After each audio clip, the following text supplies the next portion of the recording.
ఇంకా పూర్తిగా బాలేదు. కాకపోతే ఉండబట్టలేక మరి రాష్ట్ర ముఖ్యమంత్రి గారే స్వయంగా ఇంత వికారంగా మాట్లాడిన తర్వాత కూడా స్పందించకపోతే, పార్టీ తరపున అట్లాగే తెలంగాణ సమాజం తరపున మాట్లాడకపోతే భావ్యం కాదు, మంచిది కాదు అన్న ఉద్దేశంతో మరి ఈరోజు ఈ పత్రికా సమావేశం ప్రత్యేకంగా పెడతా ఉన్నాం. పెద్దలు వేమన గారు ఎప్పుడో చెప్పినారు, అల్పుడెప్పుడు పలుకు ఆడంబరముగాను, సజ్జనుండు పలుకు చల్లగాను, కంచు మోగినట్లు కనకంబు మోగున, విశ్వదాభిరామ వినురవేమ.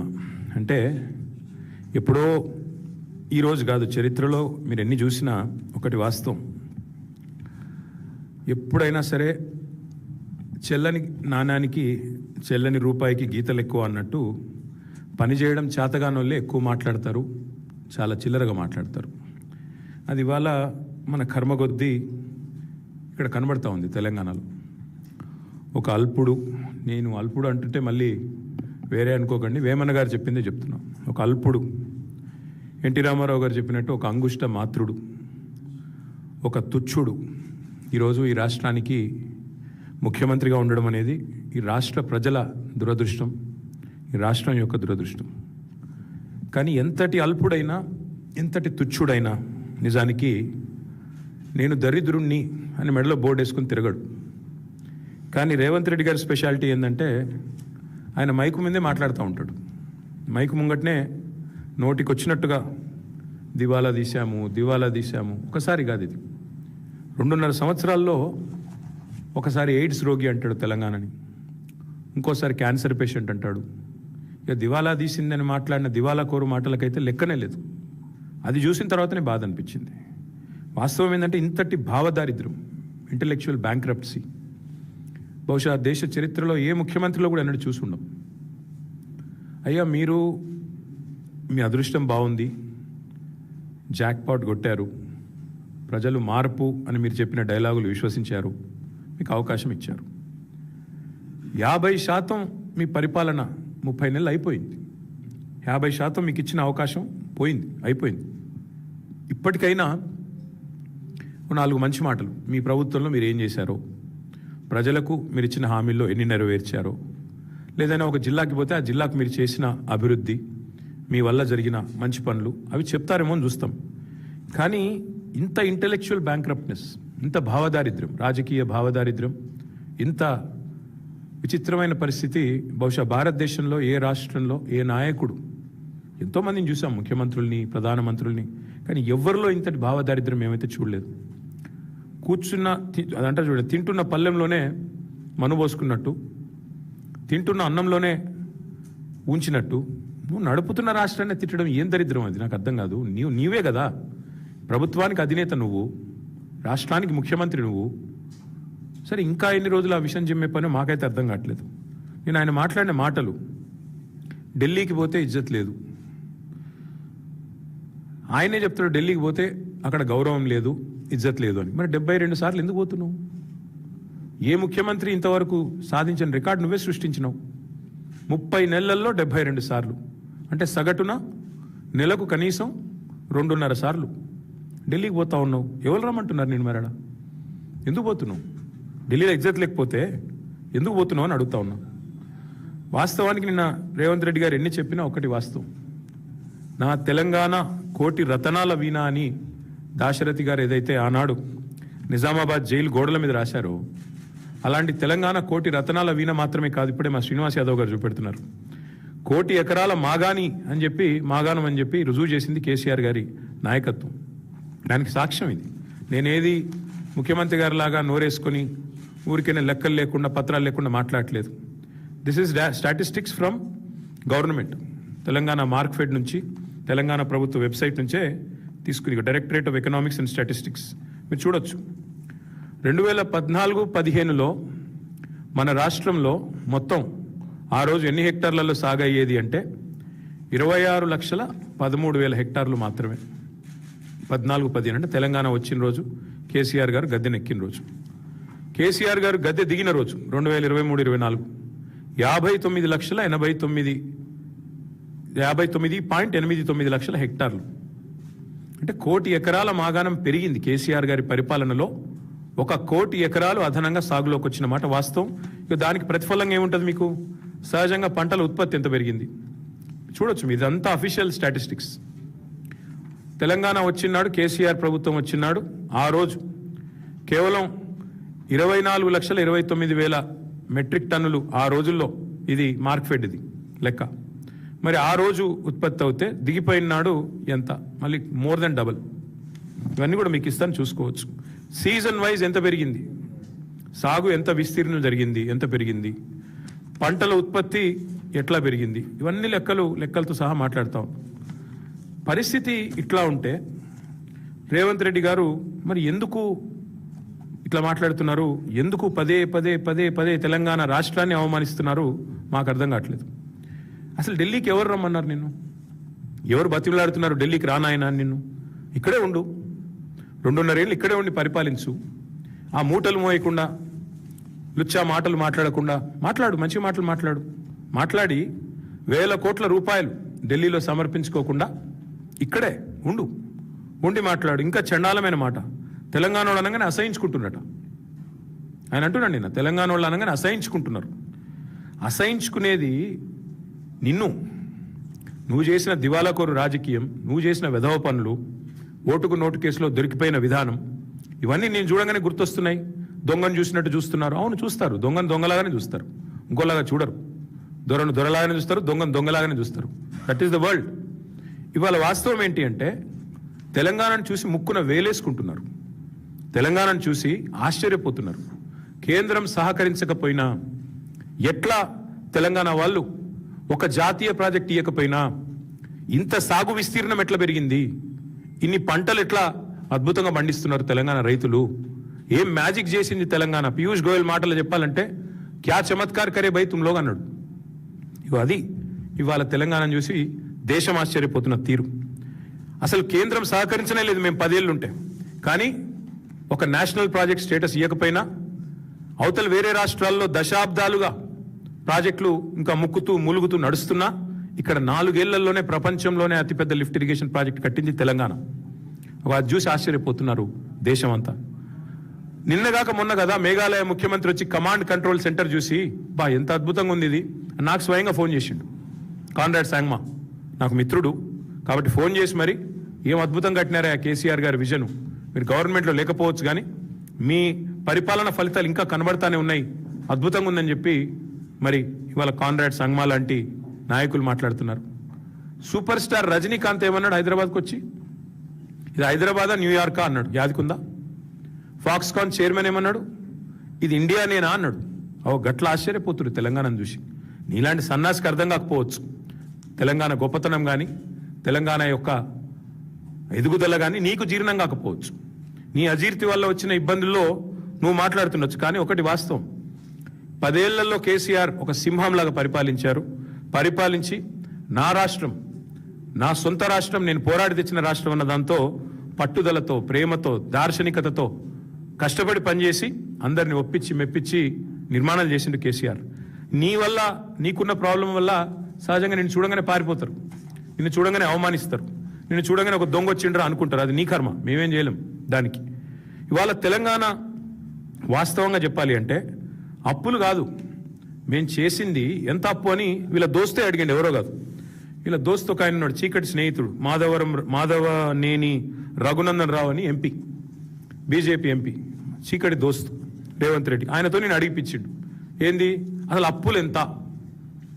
అప్పులు ఎంత అని పార్లమెంటులో ఒక ఎంపీ గారు అడిగితే పార్లమెంట్లో కేంద్ర ప్రభుత్వం ఇచ్చిన, మీ బడేబాయ్ ఇచ్చిన సమాధానం, మీ పెద్దన్న, మీ బడేబాయ్ ఏం చెప్పినల్లా, కేసీఆర్ వచ్చిన రోజు అప్పులెంత, దిగిపోయిన రోజు అప్పులెంత అంటే ఇగో ఇది, this is the total picture presented to parliament by RBI by CAG. ఏమని చెప్పారు అందులో, కేసీఆర్ గారు అధికారంలోకి వచ్చిన రోజు 72,000 కోట్ల అప్పు రాష్ట్ర నెత్తి మీద ఉన్నది, కేసీఆర్ దిగిపోయిన రోజు 3,50,000 కోట్ల అప్పు, total public det of Telangana. ఇది పార్లమెంటులో సాధికారంగా కేంద్ర ప్రభుత్వం రిజర్వ్ బ్యాంక్ అడిగి ఇచ్చిన లెక్క. నీ ఇప్పుడు అందులో ఏంటంటే విషయం, మేము వచ్చిన 72, మేము దిగిపోయినాడు 3,50,000. మరి అంటే ఎంత కేసీఆర్ చేసిన అప్పు? 2,78,000 కోట్లు. కానీ నీ పరిస్థితి ఎట్లుంది? నీకు వాస్తవాలు బయటకు వస్తే నీకు నచ్చలేదు, అందుకే నోటికొచ్చినట్టు ఎంత వస్తే అంత. ఒకరోజు 6 లక్షల కోట్లు అంటాడు, ఇంకో రోజు 7 లక్షల కోట్లు అంటాడు, ఇంకో రోజు 8 లక్షల కోట్లు అంటాడు. మరి నీ లెక్కలు నమ్మాలనా, లేక కాగ్ లెక్కలు, మరి ఆర్బీఐ లెక్కలు నమ్మాలా, పార్లమెంట్లో కేంద్ర ప్రభుత్వం చెప్పింది నమ్మాలా? ప్రజలు ఏది నమ్మాలా? ముఖ్యమంత్రి చెప్పు. తెల్లారు లేస్తే వెనకటికి ఎవడో మొహం బాగాలే తద్దంబాలు కొట్టుకున్నట్టు నీకు పరిపాలన చేతగాక గత ప్రభుత్వం మీద ఇంకెన్ని రోజులు ఏడుపుల్ని? ఎన్ని అబద్ధాలంటే నేను ఒకటే వేదిక ఇద్దరు ముఖ్యమంత్రి ఉప ముఖ్యమంత్రి నెంబర్ 1 అండ్ నెంబర్ 2. నెంబర్ 1 అంటాడు 30 నెలల్లో 1,75,000 కోట్లు ఖర్చు పెట్టిన రైతులకని నెంబర్ 1 సీఎం అంటాడు. అదే వేదిక మీద మరో ఒక 5-6 నిమిషాల తేడాలో ఉప ముఖ్యమంత్రి గారేమో 1,56,000 కోట్లు అంటాడు. అంటే వాళ్ళకి అబద్ధాల్లో కూడా పొంతం లేదు. 20,000 కోట్ల అంతరం అక్కడిదక్కడే 5 సెకండ్లు 5 నిమిషాల తేడాలో. అంత చండాలమైన పరిపాలన నీది. ఇంకొక మాట, ఇది కాగ్ రిపోర్టు. ఇందులో నెలకు ఎంత వీళ్ళు కట్టింది 2026-27తో సహా మొత్తం ఉంది, కావాలంటే 25 ఉంది, 26 ఉంది, 27 ఉంది. ఏ నెల కూడా వీళ్ళు 2,400 2,500 కోట్లు దాటి కట్టలేదు. కానీ ఏం చెప్తారు ప్రతిసారి 6,000 కడుతున్నాం, 6,000 కోట్లు కడుతున్నాం, 7,000 కోట్లు కడుతున్నాం. వాళ్ళ ఇష్టం, నోటికి మొక్కాల. ఇది కాగ్ లెక్క. మరి కాగ్ లెక్క నమ్మాలా, నీ కాకి లెక్కలు నమ్మాలా? అంటే అప్పుల్లో మీరు చెప్పేది తప్పే, మిత్తిల్లో మీరు చెప్పేది తప్పే. మళ్ళీ ఇంకా దాని మీదకెళ్ళి తెలంగాణ ఏదో దివాలా తీసిన రాష్ట్రం అని నువ్వు మాట్లాడే మాటలు. వాస్తవం ఏంటంటే నీ పాలనలో తెలంగాణ ఆస్తులు కోల్పోతుంది నీ వల్ల, నీ కుటుంబం వల్ల. ఎందుకంటే ఎంత ధనిక రాష్ట్రమైనా, ఎంత గొప్ప రాష్ట్రమైనా ఇంతమంది ఒకటేసారి దోపిడీకి దిగితే ఉంటుందా? 7 అన్నదమ్ముళ్ళు, ఆయన పొంగు లూటి, పక్కకెళ్ళి ఇంకా వేరే లూటి, ఒకరు కాదు 10 మంది ఒక దండుపాలెం ముఠాలాగా తగులుకుంటే ఎంత పెద్ద రాష్ట్రమైనా, ఎంత గొప్ప రాష్ట్రమైనా మీ భూదాహానికి 1,00,00,000 ఎకరాలు మీరు ప్రైవేటెడ్ లిస్టులో పెట్టి మీరు చేస్తున్న 30% లూటీకి, మిస్టర్ 30%లు, మినిస్టర్ 30%లు, మీ లూటీకి, నీ బెదిరింపులకి చివరికి మీ పరిస్థితి ఎట్లా ఉందంటే మీ సొంత మంత్రుల కుటుంబ సభ్యులు చెప్తున్నారు కదా, పారిశ్రామికవేత్తల తలకు తుపాకులు పెట్టే దిగజారుడు సంస్కృతి ఇవాళ ఈ రాష్ట్రంలో తెచ్చింది ఎవడు? రేవంత్ రెడ్డి కాదా? నీ ఇంటెనకాల నీ తమ్ముడు, నీ ప్రధాన అనుచరుడు తలకు తుపాకీ పెట్టిండని నీ మంత్రి గారి కుమార్తె చెప్తున్నది. That is the state of Telangana, that is the fate of Telangana under Revanth Reddy. మీ కబ్జాలు, మీ రెవెన్యూ మంత్రి కుటుంబ సభ్యులు, నీ అన్నదమ్ముళ్ళు, ఆఖరికి ఎల్ఎన్టీని కూడా ఇష్టపెట్టలేదు కదా మీరు. ఎల్ఎన్టీ సిఎఫ్ఓను జైల్లో పెడతా అని బెదిరిస్తేవి, ఎస్బీఐ వాళ్ళు కోర్టుకు పోతే వాళ్ళను బ్లాక్మెయిల్ చేయబడుతుంది. మరి నీ బేకార్ మాటలకు కొత్తగా ఎవడన్నా పరిశ్రమలు పెట్టాడు వస్తాడా?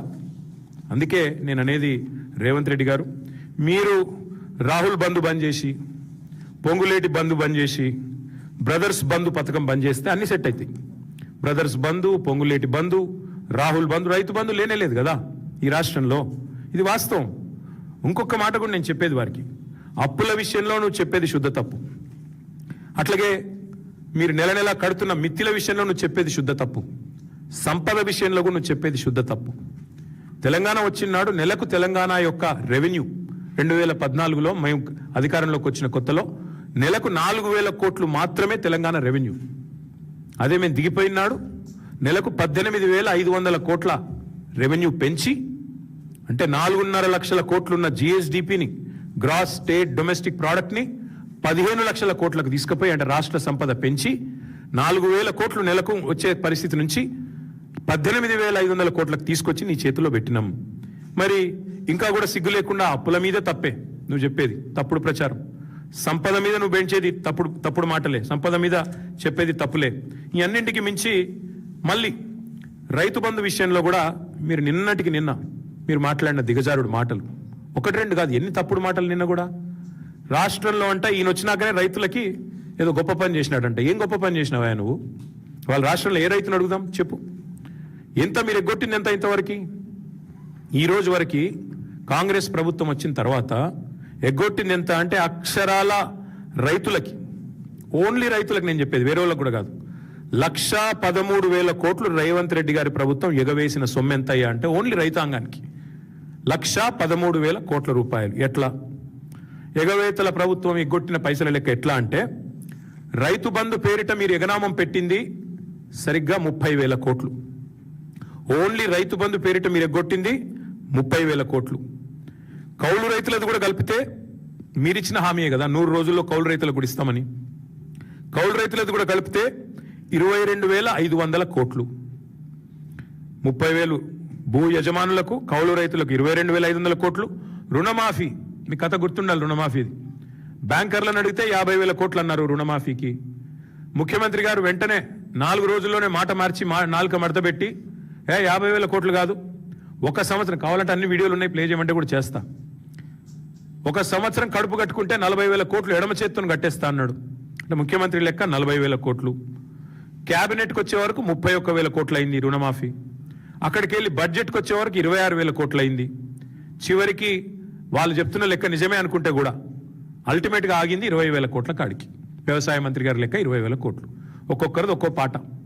బ్యాంకర్లు 50,000 కోట్లు, సీఎం 40,000 కోట్లు, క్యాబినెట్ 31,000, బడ్జెట్ 26,000, వ్యవసాయ మంత్రి లెక్క 20,000 కోట్లు. అంటే అందులో కూడా మీరు రైతు రుణమాఫీలో ఎగ్గొట్టింది 29,500 కోట్లు ఎగ్గొట్టింది. రైతు కూలీలకు మీరు పంగనామం పెట్టింది 15,000 కోట్లు. పంటల బోనస్ను బోగస్ చేసి ఎగ్గొట్టింది 16,000 కోట్లు. మొత్తం కూడితే 1,13,000 కోట్ల రూపాయలు కేవలం రైతులకే ఎగనామం పెట్టింది రేవంత్ రెడ్డి ప్రభుత్వం. ఎప్పుడు కడతావు ఈ బాకీ? ఎప్పుడు కడతావు ఈ బాకీ? కట్టినాక చెయ్యి పండుగలు. ఇంకా అట్టర్ ఫ్లాప్ సినిమాకు అర్ధశత దినోత్సవం చేసినట్టు అన్నదాతలను ఆగమాగం చేసింది చాలక మీదికెళ్ళి ఇంకా సభలు, సదస్సులు, వీళ్ళందానికి మళ్ళీ అందులో స్పీచ్లు, వాటికి కిందికెళ్ళి సీటీలు, కాదు పేపర్ యాడ్లు. చెప్తున్నా కదా, అట్టర్ ఫ్లాప్ సినిమాకు అర్ధశత దినోత్సవం అంటే ఇదే.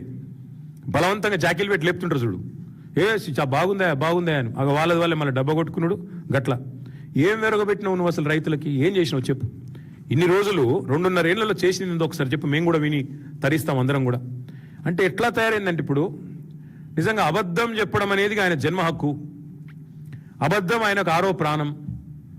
అసలు అబద్ధాలు చెప్పకపోతే ఇక ఆయనకు ఇంకా వేరే ఏమీ రాదు అన్నట్టుగా మీటింగులు పెట్టి రోత మాటలు, రైతు మీటింగ్ అంటాడు, రోత మాటలు మాట్లాడతాడు.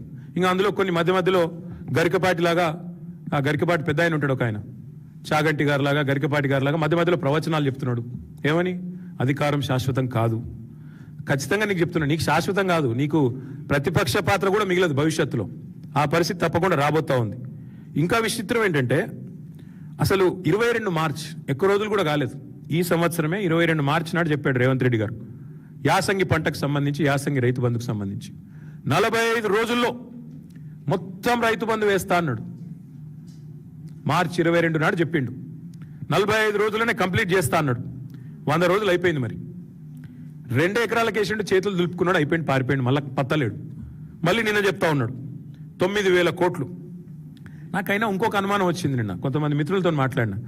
మరి రాష్ట్రం దివాలా అంటాడు, బనీన్లకు పొక్కలున్నాయి అంటాడు, మొత్తం ఆగమాగం అయిపోయింది అంటాడు, ఊపర్ షేర్వాణి అందరు పరేషాని అంటాడు. మరి రాహుల్ గాంధీకి మాత్రం 1000 కోట్లు ఇస్తా అంటాడు. నాకు అది అర్థం కాదు. రాష్ట్రం దివాలా ఎట్లా?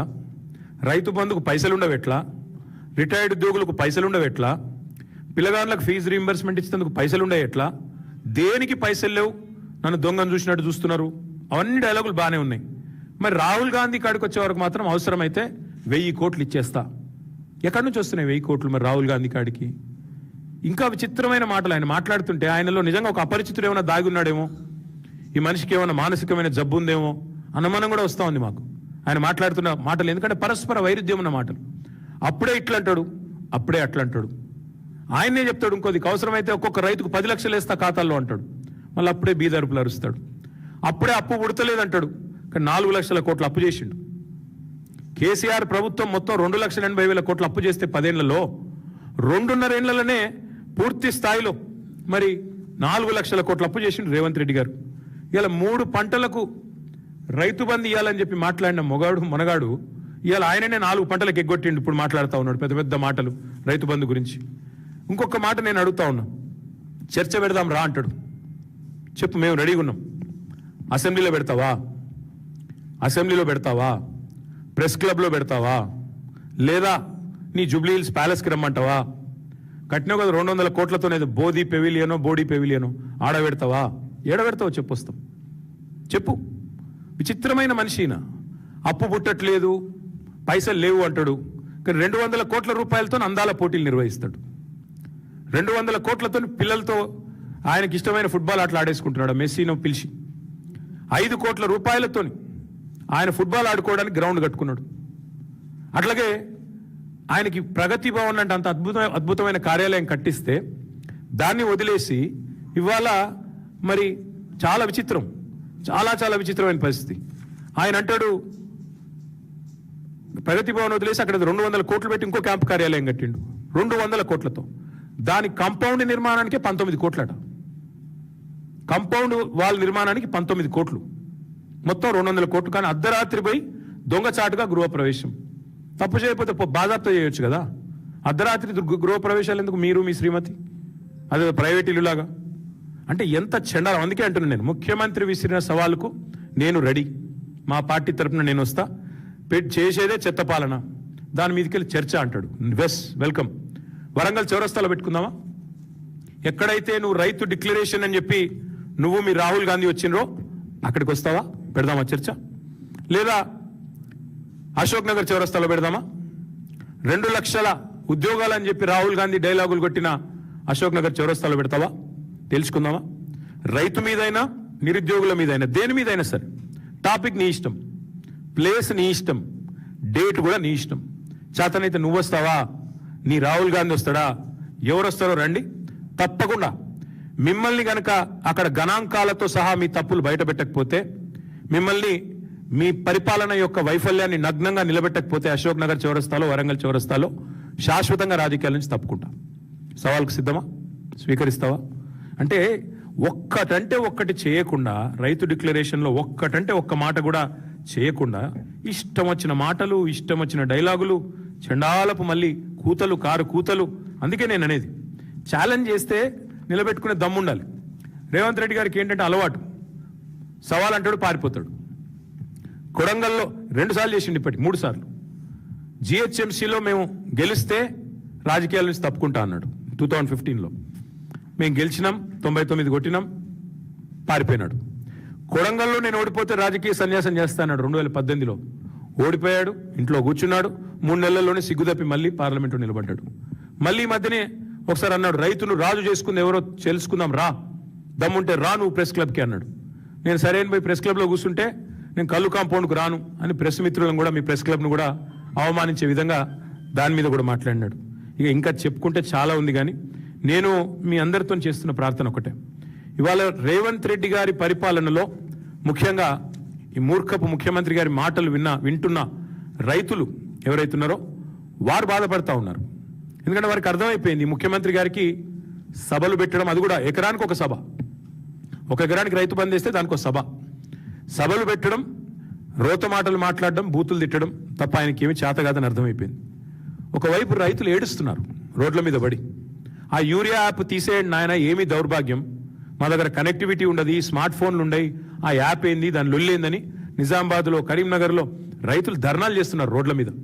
కానీ ఉలుకు లేదు, పలుకు లేదు, కనీసం పట్టించుకున్న నాదుడు లేదు. ఆదిలాబాద్లో ధాన్యపు కుప్పల మీదనే మన పాండురంగాన్ని రైతు ఆత్మహత్య చేసుకుంటే బోత్ నియోజకవర్గంలో మేము పోయినాం, అందరం మా ఎమ్మెల్యేలు మేము అందరం పోయినాం. పోయి ఆ రైతు కుటుంబాన్ని పరామర్శించి ఓదార్చి వాళ్ళు కొంత సాయం చేసి, ధైర్యంగా ఉండండి, చచ్చిపోవద్దు, ఇంకో 2 నెలల్లో మళ్ళీ కేసీఆర్ ప్రభుత్వం వస్తుంది, మీరు భయపడకండి అని చెప్పి ధైర్యం చెప్పి రావాల్సిన పరిస్థితి. ధాన్యం కుప్పల మీదనే వాళ్ళ రైతులు ఆత్మహత్యలు చేసుకుంటే వాళ్ళ పట్టించుకున్న నాదుడు లేడు, పోయి పరామర్శించిన మంత్రి లేడు. మొన్నటిదాకా డైలాగులు కొట్టినాడు ఈయన, ఇదే రేవంత్ రెడ్డి గారు, పెద్ద తీస్మార్ ఖాన్ లాగా కేంద్రం మీద యుద్ధం చేస్తా, ఎట్లా కొనడో చూస్తా, అన్ని గింజలు కొనిపిస్తా చివరి గింజ దాకా అని పెద్ద తీస్మార్ ఖాన్ డైలాగులు కొట్టిండు. సడన్ గా ఏమైందో మళ్ళీ ఇప్పుడు మోడీ ఎంత చెప్తే గంతే కొంటా, ఎన్ని గింజలు కొనమంటే గంతే కొంటా అని ఇప్పుడు బుడ్ర ఖాన్ మాటలు మాట్లాడుతున్నాడు. డైలాగులు ఒకసారి ఏమో తీస్మార్ ఖాన్ లాగా, ఇంకోసారి చేతల కాడికి వచ్చేసరికి మాత్రం బుడ్ర ఖాన్ లాగా తప్పించుకునే పరిస్థితి. వాళ్ళ రైతులు అడుగుతున్నారు, వరి కొనవు, మొక్కజొన్నలు కొనవు, పత్తి కొనవు, ఏది కొనవు, జొన్నలు కొనవు, మరి ఎందుకు నువ్వు ఉన్నది, నీ ప్రభుత్వం ఉన్నది ఎందుకు? గతంలో మీరే కదా అన్నది రేవంత్ రెడ్డి గారు, నువ్వేమన్నా మధ్యలో బ్రోకర్వా, మోడీ కొనకపోతే నువ్వు కొనకపోయేందుకు 10,000 కోట్లు ఇస్తే నేను మొత్తం కొంటా, బోనస్తో సహా ఇస్తాను నువ్వే చెప్తీవి కదా. ఇప్పుడు చేతనైతే లేదా, నడుపొస్తలేదా? అసలు ఇంటెలిజెన్స్ ఉందా నీకు? నీ ప్రభుత్వానికి ఏం జరుగుతుందో కనీసం క్షేత్రంలో అవగాహన ఉందా నీకు? రైతుల్లో ఎంత ఆందోళన ఉందో, ఎంత అలజడి ఉందో తెలుసా? ఎంత తీవ్రమైన ఇరిటేషన్ ఉంది రైతుల్లో. ఎక్కడికక్కడ యూరియా విషయంలో మీరు చేస్తున్న దుర్మార్గాలు, యూరియా ఇవ్వడం చేతగాక. ఒకనాడు కేసీఆర్ గారి పరిపాలనలో ఆటో డ్రైవర్కి ఫోన్ చేస్తే పొలం కాడికి యూరియా వచ్చేది. కానీ ఇవాళ మీ అద్భుతమైన పరిపాలనలో యూరియా కోసం బారులు కట్టాల్సిన పరిస్థితి, లైన్లో చెప్పులు పెట్టే దుస్థితి. 10 ఏళ్ళు చక్కగున్నది, ఒక్కసారి ఏమైంది అంటే సమాధానం చెప్పే నాథుడు లేడు. మరి మేము అడిగేది అందుకే, మీకు యూరియా సంచులు తెలియదు కానీ ఢిల్లీకి డబ్బు సంచుల విషయం అందరికి మీరు మోస్తారు బాగా అని తెలుసు. ఇంకా విచిత్రమైన విషయం, మేము ఆయనకు అప్పచెప్పింది ఒక అద్భుతమైన దివ్యమైన రాష్ట్రాన్ని అప్పచెప్పినాం. ఊరికే నేను ఇదేం మాటల్లో చెప్పట్లేదు. పర్ క్యాపిటల్లో నెంబర్ 1 తెలంగాణ. ఈ రోజు కూడా 4,20,000 రూపాయలతో we are number 1 in the country. ఇది వాస్తవం కాదా? మరి దాన్ని పట్టుకుని దివాలా తీసిన రాష్ట్రం ఎట్లా అంటావు నువ్వు? SOTRలో స్టేట్ ఓన్ ట్యాక్స్ రెవెన్యూస్లో నెంబర్ 1 తెలంగాణ. GSDP పెరుగుదలలో నెంబర్ 1 తెలంగాణ. అట్లాగే దర్జాగా ఉన్న రాష్ట్రాలలో, పెరుగుతున్న రాష్ట్రాలలో నెంబర్ 1 తెలంగాణ. నీకు చేతనైతే లేదు. నెంబర్ 1 స్టేట్ ఏమైంది? చివరికి పోయి ఓటుకు నోటు కేసులో నెంబర్ 1 A1కు దొరికిపోయింది. అందుకే ఇవాళ ఏం జరుగుతున్నది? వరుసగా మీ పరిపాలన రాగానే 2 ఏళ్ళు రెవెన్యూ లోటు, మీరు ఇవాళ 2 ఏళ్ళు వరుసగా రెవెన్యూ డెఫిసిట్. తగ్గుతా ఉన్నాయి, అన్నీ తగ్గుతున్నాయి.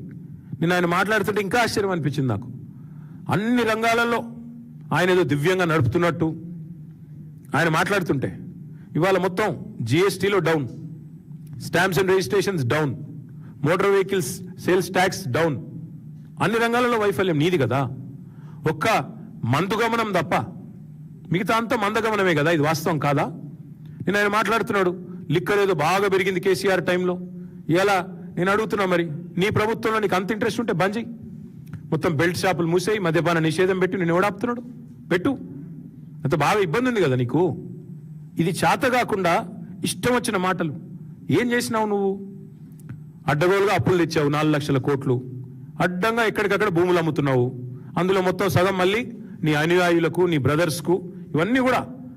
మరి పోనీ 4 లక్షల కోట్లు అప్పు చేసి ఏం చేసినాడయా రేవంత్ రెడ్డి గారు అంటే, రైతులకు రైతు బంధు పైసలు ఎగవేత, పిల్లలకు ఫీజు రీయింబర్స్మెంట్ ఎగవేత, ఉద్యోగులకు డిఏలు PRC ఎగవేత, రిటైర్డ్ ఉద్యోగులకు రిటైర్మెంట్ బెనిఫిట్స్ ఎగవేత, మహిళలకు మహాలక్ష్మి ఎగవేత, వృద్ధులకు పెద్దలకు 4 లక్షల పెన్షన్ ఎగవేత. ఒక్క ప్రాజెక్టు కట్టింది లేదు, కానీ కూలగొట్టినవి చాలా ఉన్నాయి. SLBC కూలిపోయింది, వట్టెం పంప్ హౌస్ మునిగిపోయింది, సుంకిశాల కూలింది, పెద్దవాగు కొట్టుకపోయింది. ఇన్ని కూలినాయి. 2 పిల్లర్లు కుంగితేనేమో కాళేశ్వరాన్ని కూలేశ్వరం అంటావు. మరి ఇన్ని కూలగొట్టి SLBCలో చివరికి 8 మంది చచ్చిపోతే శవాలు తీయలేని అసమర్థ ప్రభుత్వం నీది. అందుకే నేను రేవంత్ రెడ్డి గారికి చివరిగా చెప్పేది ఒకటే, మీరు ఎంత ఏడ్చినా, ఎంత గగ్గోలు పెట్టినా, తెలంగాణ ఇవాళ దేశానికి అన్నపూర్ణగా అవతరించింది అంటే దానికి కారణం కేసీఆర్ గారి సమర్థ నాయకత్వం, తెలంగాణ రైతు కష్టం. తెలంగాణ రైతు ఇవాళ పంజాబ్ని, హర్యానాను తలదన్నే విధంగా పంటల ఉత్పత్తిలో నెంబర్ 1గా నిలబెట్టింది. ఎందుకు? కేసీఆర్ గారు చేసిన ప్రయత్నం వల్ల. రైతు చల్లగా ఉండాలని చెప్పి కేసీఆర్ గారు అప్పు చేసినా, 2,80,000 కోట్ల అప్పు చేసినా, కేసీఆర్ గారు రైతు మీద 5 లక్షల కోట్ల పెట్టుబడి పెట్టిండు 10 ఏళ్లలో. రైతు బంధుకే 73,000 కోట్లు, రైతు రుణమాఫీకి 29,000 కోట్లు, 24 గంటల కరెంట్ ఇవ్వడానికి 1,00,000 కోట్లు, ఉచిత విద్యుత్ అందించడానికి 50,000 కోట్లు, కాళేశ్వరం, పాలమూరు, సీతారామ లాంటి సాగునీటి ప్రాజెక్టులు, మీరు పెండింగ్లో పెట్టిపోయిన కల్వకుర్తి, భీమా, నెట్టెంపాడు లాంటి ప్రాజెక్టులను పూర్తి చేయడానికి మొత్తం 1,60,000 కోట్లు. ఒక్క ధాన్యం కొనుగోలుకే 10 ఏళ్లలో కేసీఆర్ ప్రభుత్వం ఖర్చు పెట్టింది 1,32,000 కోట్లు. మిషన్ కాకతీయతో చెరువులు బాగు చేయడానికి ఖర్చు పెట్టింది 5,500 కోట్లు. రైతు బీమాకు ఖర్చు పెట్టింది 6,000 కోట్లు. రైతు వేదికలు, రైతు కల్లాలకు మళ్ళీ 1,000 కోట్లు. అంటే మొత్తం కలిపి 5 లక్షల కోట్లు కేసీఆర్ గారు రైతుల మీద ఖర్చు పెట్టిండు. కాబట్టే మరి ఈరోజు తెలంగాణ భారతదేశంలోనే అన్నపూర్ణగా అవతరించింది. ఇక చాలా చేశాం కానీ ఇవన్నీ నేను చెప్పను. మేము మీటర్లు పెట్టమని చెప్పినాం, తెగించినాం. నువ్వేమో ఇవాళ బడేబాయి భయానికి, కేసుల భయానికి తప్పించుకునే క్రమంలో భాగంగా రైతుకు ఉరిబెట్టే ప్రయత్నం చేస్తా ఉన్నావు, రైతు డిస్కమ్ పేరిట. కాబట్టి రేవంత్ రెడ్డి గారు ఇకనైనా సరే, మీకు కేసులు పెట్టుకోదలుచుకుంటే, మమ్మల్ని తూలనాడదలుచుకుంటే, దూషించదలుచుకుంటే అది నీ తెలివి తక్కువతనానికి నిదర్శనం. దానికి మేము చేయగలిగింది లేదు. కానీ దయచేసి తెలంగాణను దూషించకు. తెలంగాణ ముఖ్యమంత్రిగా ఒక సిరి సంపదలు కలిగిన ఈ రాష్ట్రాన్ని, కష్టపడే ప్రజలున్న ఈ రాష్ట్రాన్ని దయచేసి మాటలతో, సూటిపోటి మాటలతో మరి అందరి ఆత్మస్థైర్యాన్ని దెబ్బతీసే విధంగా, అన్నదాతల ఆత్మస్థైర్యాన్ని దెబ్బతీసే విధంగా మాట్లాడవద్దని కోరుతూ, మరి నిజంగా కూడా నీకు చిత్తశుద్ధి ఉంటే we are ready for your challenge అన్నావు కదా నిన్న. ఎక్కడ పెడతావో పెట్టు. వరంగల్లో పెడతావా, అశోక్ నగర్లో పెడతావా, ప్రెస్ క్లబ్లో పెడతావా, అసెంబ్లీలో పెడతావా, నువ్వు ఎక్కడ చర్చ పెట్టినా, రేపు పెడతావా, ఎల్లుండి పెడతావా, అవతల ఎల్లుండి పెడతావా, నీ ఇష్టం. ప్లేసు, డేటు, టైం నీ ఇష్టం. We are ready. 10 ఏళ్లలో మేం చేసింది ఏందో, 2.5 ఏళ్లలో నువ్వు చేసింది ఏందో, రైతుల విషయంలో చర్చకు మేము సిద్ధంగా ఉన్నామని చెప్పి మళ్ళొకసారి తెలియజేస్తూ మీ అందరికి కూడా ధన్యవాదాలు.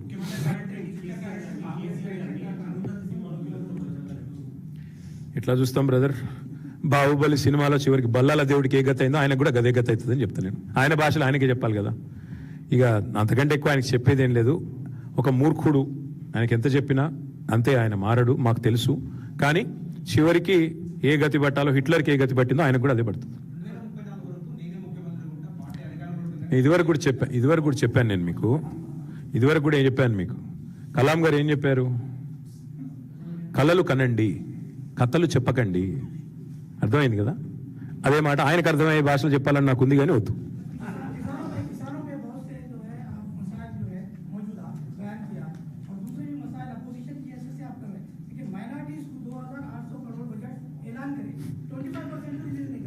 किसके बारे में बोलूं बड़े भाई, कितने बोलूं.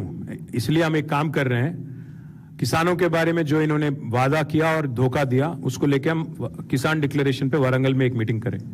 उसके बाद से जल्दी यूथ डिक्लेरेशन पे भी एक मीटिंग होगी, SC ST पे भी एक होगा, BC पे भी एक होगा, और माइनॉरिटी डिक्लेरेशन के नाम पे भी एक और मीटिंग होगा. इस सारे एक के बाद एक करते आएंगे. अभी तो खेलना है ना, 2 साल और खेलना है. हमको क्रीज में रहने दो, खेलने दो. बड़े भाई छोटे भाई दोनों लगे. बड़े भी, जब वही बोलने वाला था मैं, बड़े भाई बोले 15 लाख डालता हूं, छोटे भाई बोले 15,000 डालता हूं पर एकड़.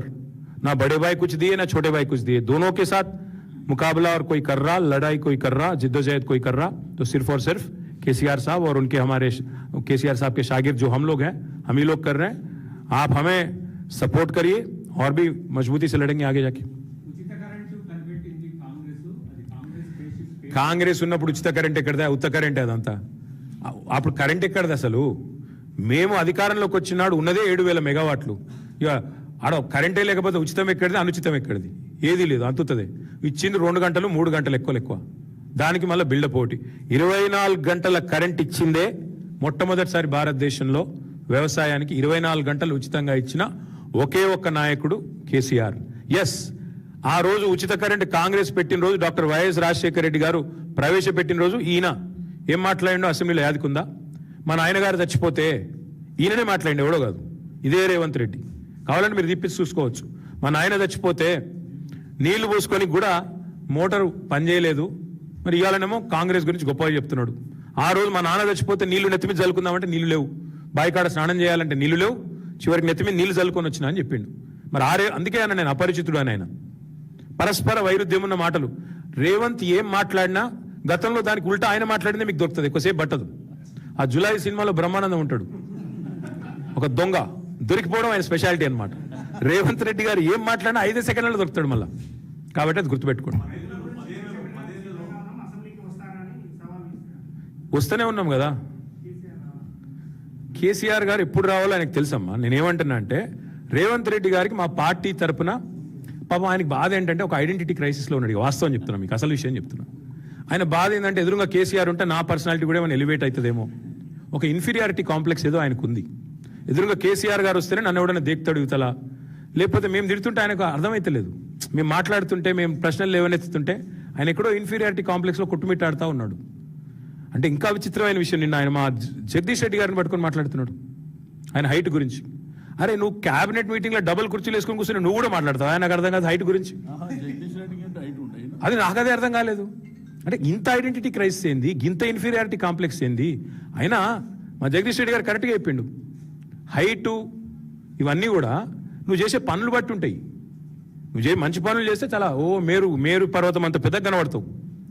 ఫాల్తు పనులు చేస్తే ఎక్కడ ఉండాలో గింతనే కనబడతావు. దానికి ఎవడేం చేయలేడు.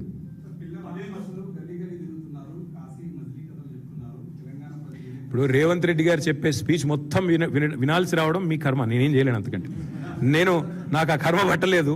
నేను పొరపాటున కూడా ఆయన సోదంతా వినను. ఎందుకంటే ఆయన నోట్లకి వెళ్ళి వచ్చే దానిలో అసలు ఒక హైదరాబాద్లో ఉండే డ్రైనేజీల నోటి కంటే డ్రైనేజ్లోంచి వచ్చే కంపు కంటే ఆయన నోట్లోంచి ఎక్కువ కంపు వస్తుంది. కాబట్టి ఆయన గురించి పెద్దగా అంతగా ప్రతి అక్షరం విశ్లేషించాల్సిన అవసరం లేదు. నేను ఇవాళ చెప్తున్న బ్రదర్ గుర్తుపెట్టుకో, 2029 తర్వాత రేవంత్ రెడ్డి గారి నెత్తి మీద రూపాయి పెడితే ఆటను కూడా ఓడుకున్నాడు. ఆ పరిస్థితి వస్తుంది, గుర్తుపెట్టుకో.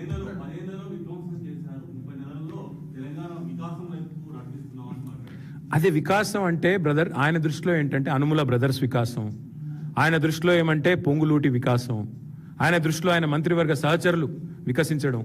తెలంగాణలో గతంలో 30 లక్షల ఎకరం ఉన్న పొలం ఇవాళ 20 లక్షల కొనటోడు లేడు. ఇవాళ ఎక్కడికన్నా పోండి మీరు, భూముల విలువ తగ్గిందా పెరిగిందా? గతంలో కనీసం మార్కెట్లో పైసలు ఉండేది, ఇవాళ మొత్తం తెలంగాణ యొక్క సంపద పడిపోతూ ఉంది. కానీ విచిత్రం ఏమంటే రాష్ట్ర రెవెన్యూ పడుతుంది, రెవెన్యూ మంత్రి గారి సంపద మాత్రం పెరుగుతున్నది. వ్యవసాయం సంక్షోభంలో ఉన్నది, వ్యవసాయ మంత్రి గారు జోరుగా నడుస్తున్నది ఆయన సంపాదన. ఆర్థిక వ్యవస్థ అల్లకల్లోలం అయిపోతున్నది, కానీ ఆర్థిక మంత్రి గారు 3వ ఇల్లు కట్టుకుంటున్నారు. 3వ ఇల్లు అంటే వేరే అనుకోకండి, మధిరలో, ఖమ్మంలో, హైదరాబాద్లో 3వ ఇల్లు కడుతున్నాడు. రేవంత్ రెడ్డి గారు 2వ ఇల్లు కట్టాడు. ఫుట్బాల్ స్టేడియంలు, అందాల పోటీలు. అంటే వీళ్ళ ప్రయారిటీస్ దీన్ని బట్టే చెప్పొచ్చు. రాష్ట్ర ప్రజలకేమో ఏముండదు, కానీ ఆయన మంత్రివర్గ సహచరులు మాత్రం బ్రహ్మాండంగా మా శ్రీనివాస్ యాదవ్ గారు చెప్తా అన్నారు.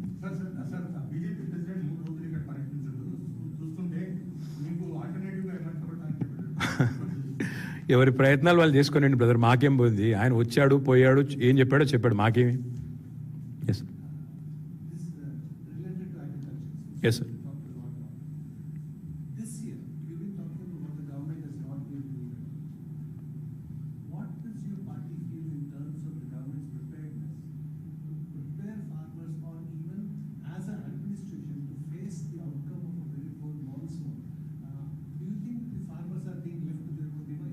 Absolutely. Yesterday the CM was very vocal.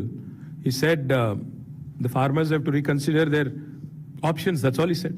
I think he summed up the absolute apathy of the government in one line. He simply said there is El Nino and therefore the farmers have to figure out what they have to do. He never said that the agriculture extension officer would come and counsel you, or he never said the government has a special strategy, etc., etc. What we would appeal to our farmer brothers across the state of Telangana is, I think you are better judges than anybody else in the government, because the government is absolutely apathetic. All they care about is real estate. They don't care about anything else other than they see land as a commodity is all I'm trying to say. They don't see farmer as a entity, an important entity. They just see land as a commodity which can be sold or bought. It's a real estate government, unfortunately, in the hands of a real estate broker. That's all I can tell you. Thanks.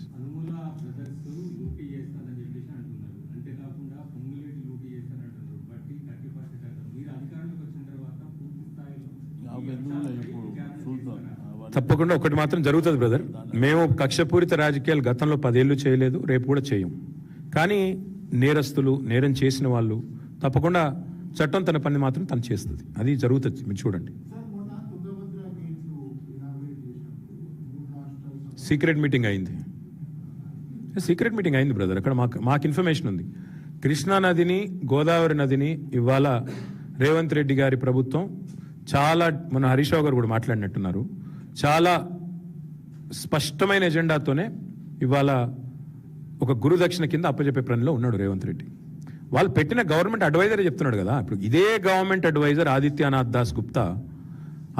Das ఆయన గతంలో తెలంగాణ ప్రాజెక్టులకు అడ్డంగా లెటర్లు రాసిందే ఆయనను తీసుకొచ్చి ఇక్కడ నువ్వు అడ్వైజర్గా పెట్టినావంటేనే నీ చిత్తశుద్ధి ఏందో అర్థమైపోతుంది. దానిలోనే కృష్ణని, గోదావరిని ఇవాళ పూర్తి స్థాయిలో రేవంత్ రెడ్డి గారు పైనుండి వచ్చే ఆదేశాలతో ఇవాళ స్పష్టంగా వాటిల్లో మన ప్రయోజనాలను తాకట్టు పెడుతున్నాడు. ఇందులో ఎవరికి కూడా అనుమానం లేదు.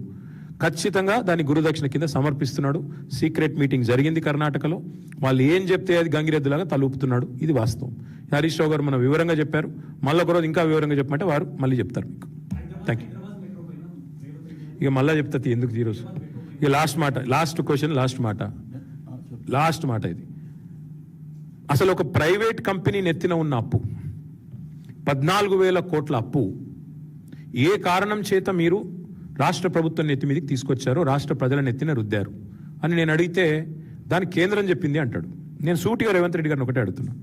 మరి నేను, మా సబితా ఇంద్రారెడ్డి గారు, తలసాని గారు ఆ రోజు క్యాబినెట్లో కేసీఆర్ గారిని రిక్వెస్ట్ చేస్తే రాయదుర్గం నుంచి మైండ్ స్పేస్ నుంచి ఎయిర్పోర్ట్ దాకా ఆ రోజు రాష్ట్ర ప్రభుత్వ ప్రాజెక్టుగానే మేము ముందుకు తీసుకొని టెండర్ కూడా పూర్తి చేశాము. మరి మెట్రోకి శంకుస్థాపన కూడా మేము చేశాం. ఇంకో 36 కిలోమీటర్లు. మరి ఆ రోజు కేంద్రం ఏం అడ్డం చెప్పలేదే మాకు, మీరు తీసేసుకోండి పాత ప్రాజెక్టు తీసుకుంటేనే. ఇవాళ మాకు అడ్డం చెప్పని కేంద్రం నీకెందుకు చెప్పింది? నీ చెవిలో చెప్పిందా? బడేబాయి చెప్పిందా? ఎవరు చెప్పిండ్రు? అంటే రాష్ట్ర ప్రజల నెత్తి మీద ఒక అనవసర పప్పు రుద్దడమే కాకుండా మెట్రో యొక్క 280 ఎకరాల భూముల మీద కన్నేసి వాటిని తన అనుయాయులకు కట్టబెట్టడం కోసమే ఈ ప్రభుత్వం చేస్తున్న ప్రయత్నం ఇది. రేవంత్ రెడ్డి గారి ప్రతి స్కీమ్ వెనుక ఒక స్కామ్ ఉంటుంది. ఆయన మెట్రో అంటుండంటేనే, మెట్రోని ఏదో చేయాలంటుండంటేనే, అది టేక్ ఓవర్ చేస్తా అంటుండంటేనే ఆ 280 ఎకరాల భూముల మీద కన్నేసి తప్ప ఇంకోటి కానే కాదు. ఇది మీరు చూడండి. ఆ 280 ఎకరాలు ఖచ్చితంగా అమ్మకానికి పెడతాడు. ఆ 280 ఎకరాలను తన అనుయాయులకు కట్టబెడతాడు. పెట్టి వాటిని భవిష్యత్తులో తన వ్యాపార ప్రయోజనాలకు, తన రాజకీయ ప్రయోజనాలకు వాడుకునే ఒక చిల్లర ప్రయత్నం చేస్తాడు. That is Revanth Reddy. ఇక మధ్యలో డ్రామా. నేను ఇంకొకటి అడుగుతా ఉన్నా బ్రదర్, ఇందులో తిలాపాపం తలా పిడికెడ్ అన్నట్టు మెట్రో విస్తరణలో ఇదే కేంద్ర ప్రభుత్వం, మోడీ ప్రభుత్వం, మేము ఆ రోజు బిహెచ్ఈఎల్ నుంచి పటాన్ చెరువు వరకు ఎక్స్టెన్షన్ అడిగితే మీకు ఆడ ట్రాఫిక్ లేదు, డిమాండ్ లేదని చెప్పి రిజెక్ట్ చేసిండ్రు. అదే లక్నోలో ఇస్తారు, ఇంకొకటి ఇస్తారు, చిన్న చిన్న పట్టణాలు, కాన్పూర్లో ఇస్తారు, ఉత్తరప్రదేశ్లో 10 నగరాల్లో ఇచ్చిండ్రు బ్రదర్, మీరట్లో ఇచ్చిండ్రు, చిన్న చిన్న పట్టణాలు. అదే ఇక్కడికి వస్తే ఇంత బిజీ హైదరాబాద్లో ఈరోజు రోజు ట్రాఫిక్ జామ్ అయ్యే హైదరాబాద్లో మెట్రోకి డిమాండ్ లేదని చెప్పి ఆ రోజు లగడికాపూల్ నుంచి మేము బిహెచ్ఈఎల్ వరకు పర్మిషన్ అడిగితే ఇవ్వకుండా రిజెక్ట్ చేసింది కేంద్ర ప్రభుత్వం. ఇవాళ వాళ్ళిద్దరూ డ్రామాలు ఆడుతూ ఉన్నారు. ఇద్దరు దుర్మార్గం చేసిన ఇద్దరు డ్రామాలు ఆడుతున్నారు. 280 ఎకరాల భూములు కొల్లగొట్టడానికే ఇవాళ మరి ఈ ఎల్ఎన్టీ టేక్ ఓవర్. ఆ 14,000 కోట్లు, ఆ 14,000 కోట్లు కనుక టేక్ ఓవర్ చేయకపోతే అప్పు ఇవాళ ప్రైవేట్ కంపెనీ కట్టాలి అప్పది. వాళ్ళు 30 ఏళ్ళకి కట్టుకుంటారా, 40 ఏళ్ళకి కట్టుకుంటారా, వాళ్ళ కర్మ. కానీ వీళ్ళు మన నెత్తి మీద రుద్దారు. ఇప్పుడు ప్రజల నెత్తి మీద రుద్దాడు అది మొత్తం తీసుకొచ్చి. 280 ఎకరాలు వచ్చింది కదా అంటాడు. ఏది మాట్లాడితే ఆ 280 ఎకరాలు మనదే కదా, వచ్చేది ఏంది? అది వాళ్ళకి ఇచ్చింది లీజు మీద కదా. అదే వాళ్ళకి మా అమ్మలే, మనం లీజు మీద ఇచ్చినాం, లీజ్ అయిపోగానే మళ్ళీ అది గవర్నమెంట్కే రావాలా? సో మళ్ళీ నువ్వు సాధించింది ఏంది కొత్తగా? అదనంగా నువ్వు రాష్ట్ర ప్రజల నెత్తి మీద అప్పు రుద్దడం తప్ప నువ్వు సాధించింది ఏందయ్యా అంటే ఆయన ఏం చెప్పడు దానికి సమాధానం. ఆ 280 ఎకరాలు అమ్మడానికే ఈ కథ అంతా. Thank you.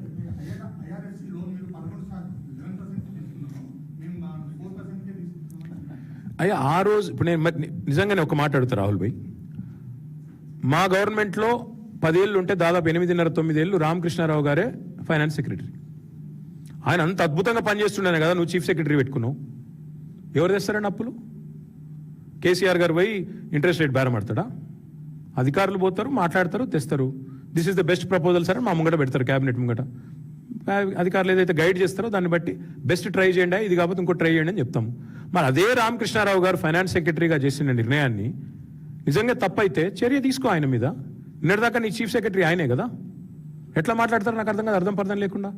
ఇంకోటి ఏమైంది, నేను ఇంకో మాట్లాడతా, డబ్బులు అది వచ్చేసింది, అది లోన్ వచ్చేసింది, కట్టేయమని చెప్పి కట్టినారు. ఇప్పుడు దానివల్ల లాస్ ఎంతో తెలుసా ఇప్పటికి స్టేట్ గవర్నమెంట్కి? 174 కోట్లు ఏదో ఇవాళ మొత్తం లాస్ అయింది. మధ్యలో ఏదో ఏజెన్సీకి ఇచ్చారు. ఎవరు కడతారు అవి? అదే అంటున్నా. సో అల్టిమేట్గా the state government is working like headless chicken. ఎట్లా మాట్లాడతారు అట్లా నాకు అర్థం కాదు. నువ్వే మెట్రో అప్పు రాష్ట్ర ప్రజల నెత్తి మీద రుద్దుతావు, మళ్ళీ నువ్వే ఇలా సిల్లీగా మాట్లాడతావు. ఏం మాట్లాడుతున్నారో కూడా ఆయనకే తెలియదు. And same gentlemen who was finance secretary is now your chief secretary. So please respond. Thank you.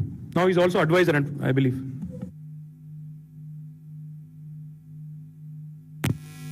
ముఖ్యమంత్రి గారే స్వయంగా